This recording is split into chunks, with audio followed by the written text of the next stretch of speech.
What's the best Sri Lankan beach for everyone?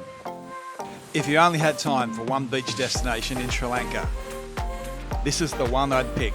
Clear water, sun, surf, seafood, accommodation choices, cafes. Let's find out if Mirissa has it all.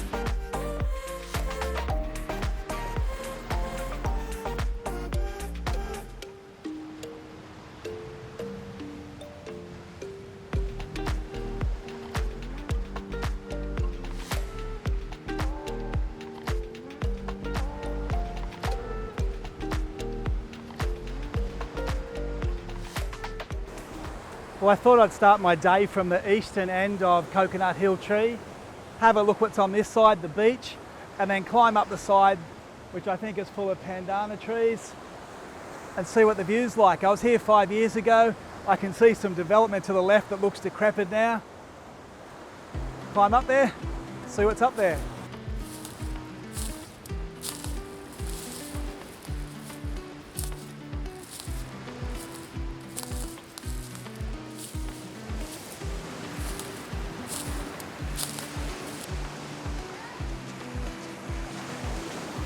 I'm not even sure if this has taken me where it's supposed to.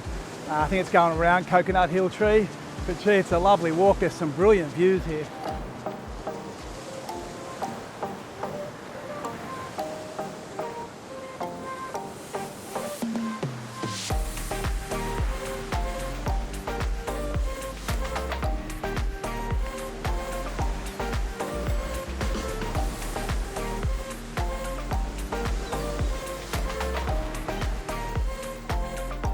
I was here 5 years ago, and one of the things I really notice now is, oops, slip, there's about 30 coconut trees. I count about 9 of them now, especially the predominant ones that are in the middle. I'll just turn this around to show you. Have actually died or lost their tops. They're not going to grow back. So unfortunately, I think you've still got a good photo here. You know, it's not that Instagram thing it probably was 10 years ago. But it does detract now that most of the coconut trees have died. It is a nice vantage point. Travelling around Sri Lanka, it is surprising that out of all the beaches, coves, there's coconut trees, scattered everywhere. Some beautiful beaches with the coconut trees on them. But this one, 10 or 15 years ago, hit Instagram fame. I get it, it's a very good photo. Would you come just to Mirissa for it? No. But like everywhere, there's little bits of each beach. You've got Mirissa, you've got Parrot Island that we'll get to next, Turtle Island, the beach itself. There is a lot in Mirissa. I can see why it is a very well touristed area. What I might do is try and come back one evening just to show you what it's like at sunset. I can also see that next door, since I've been here last, there's now Odin's, Which looks like a full-on decked out area for sunset. Personally, I'd just still come to this one, but times change. I think what I might do now is walk from here down through Turtle Beach, Parrot Island and down Mirissa Beach, just to give you an idea of exactly what's here. It's a bit overcast today, there is some blue sky, but it'd be a good time to have a walk all the way along this beach area.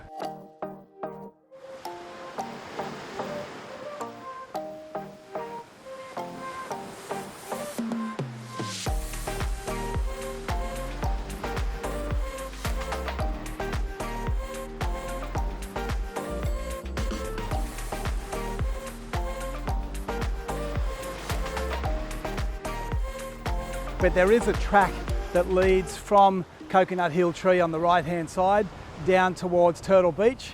So slide down as I did and then just make your way down the beach, just cutting from resort to resort until you get to the Turtle Beach area. Just watch you don't slip on this bit, a bit narrow. One of the first things I found as I came down that hill next to Coconut Tree Hill, is the sunset bar. So once you've been up here, I'm pretty sure you could come down here, still a bit of light in the night, enjoy a drink, probably some music, right next to Coconut Tree Hill as the backdrop. So sometimes when doing the walk, I suppose you've just got to make that decision if it's safer to walk in the water or use the steps provided. I think I might thong off. and take the water option.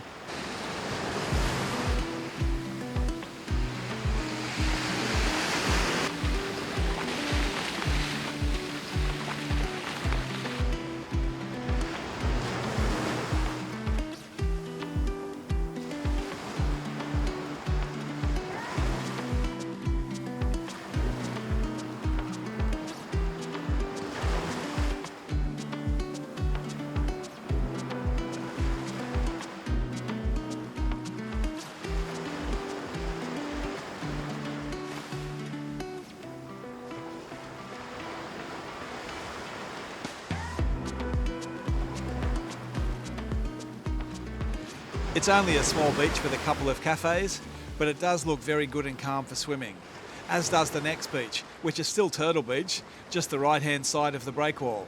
And that heads down to Parrot Island.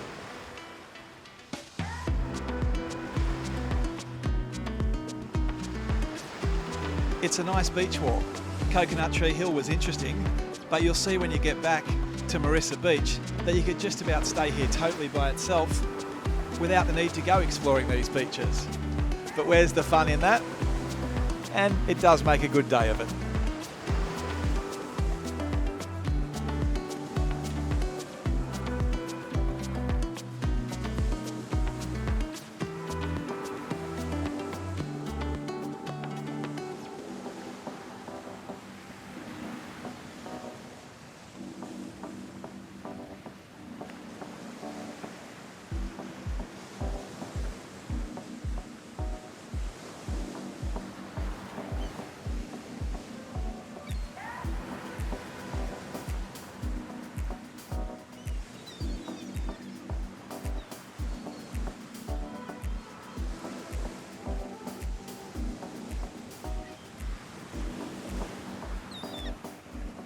On the left-hand side of Parrot Island, there's a number of small little guest houses that'd be perfect for that getaway, do Sri Lanka on the quiet.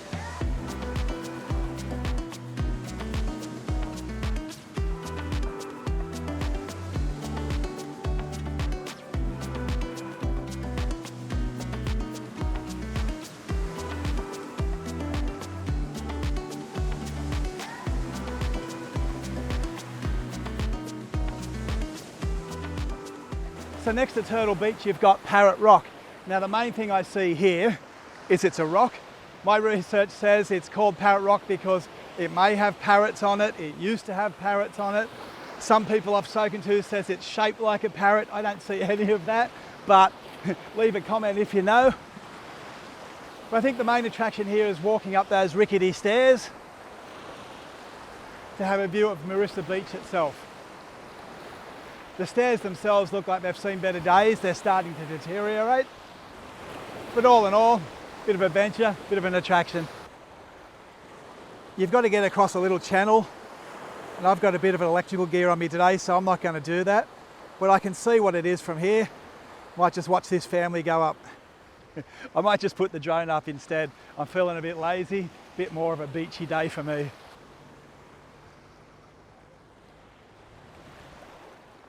Those early morning clouds look like they've blown away. It's starting to be a pretty glorious day.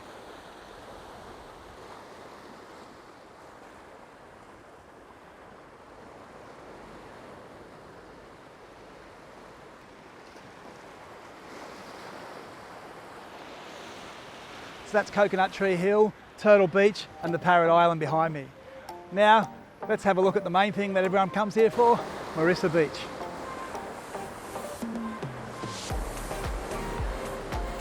On the eastern end of Mirissa Beach, just up near Parrot Rock, you'll find a few cafes right on the beach, but it looks like the conglomeration is mainly right in the middle, where there seems to be about 10 big bars and cafes.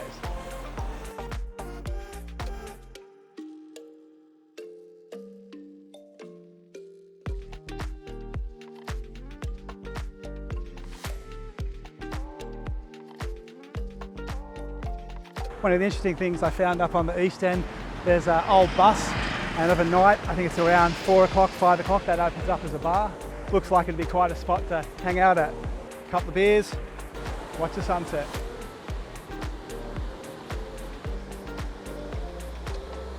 I haven't been to Welligama yet, so I'm not sure what they've got there, but Mirissa looks like it's got some pretty good water sports activities, couple of pretty big jet skis here, one for Jock and Kylie. If you know, you know.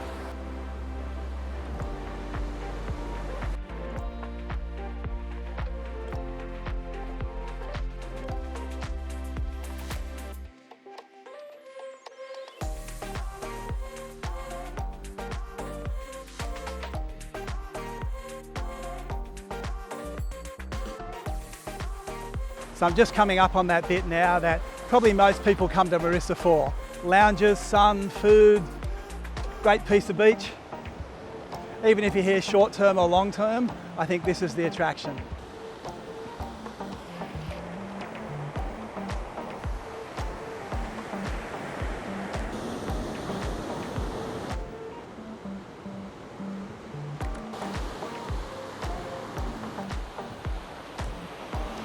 During daytime, all these stands out the front are empty and there's just people lying in lounges. But come 5 o'clock at night, sun starts to go down. That's when you start to see the seafood come out, more people on the beach. So we'll head back here for sunset later and have a look at what's actually on offer seafood-wise at Mirissa.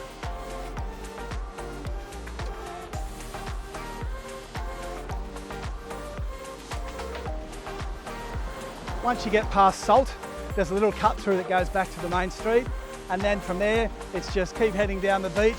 I think you've got a bar down the end called Seaside, and also there's one called Taboo. So we'll keep walking down there. I'll show you them during the day. I think I'm going to head down there tonight anyway for dinner, so we might get back there later.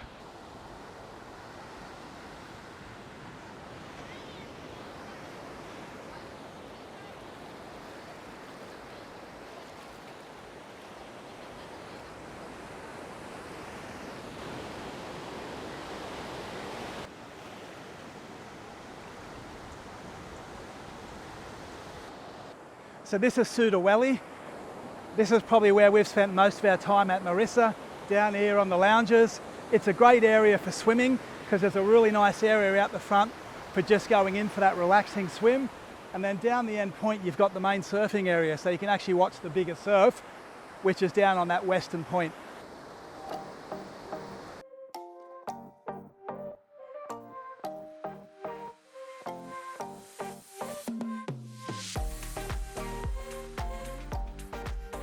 So as I said at the beginning of this end of the beach walk, this area totally changes of a night. We'll have a look at that after we do a walk down the main road, because there's a real difference on the main road. You've got beachfront where the prices are a little bit higher, and then on the main road you've got a different price and you've got a more Sri Lankan style food.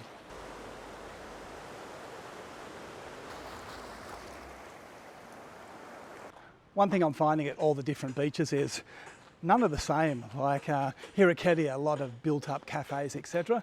Then you come down here to Mirissa and you've got some nice cafes on the beach, some rustic ones, and then you can get into the back street like Mum's Kitchen here, and you've got a completely different scene again.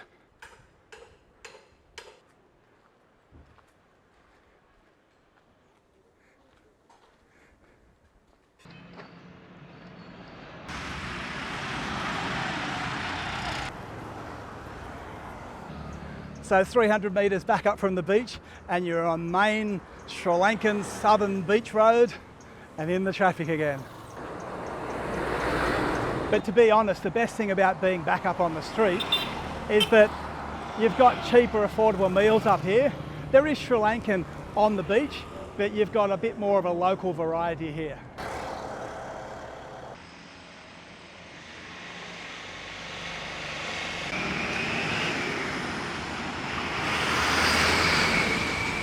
Just had a bit of a thought that it's early morning, not much is really open at the moment. I might go hit the beach and then come back tonight and see what's really happening out here in the street and at the beach stands.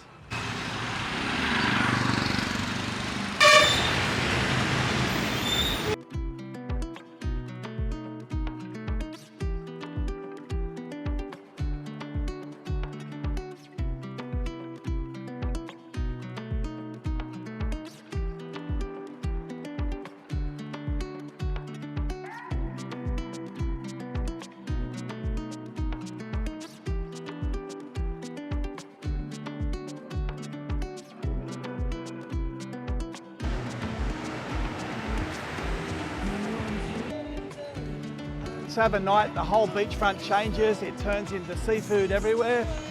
And as you can see, you've got about 20 different choices, 20 restaurants, seafood out the front, but you can also have the same Sri Lankan food that you have everywhere else, right on the beachfront, under the stars. Perfect way for a Sri Lankan holiday.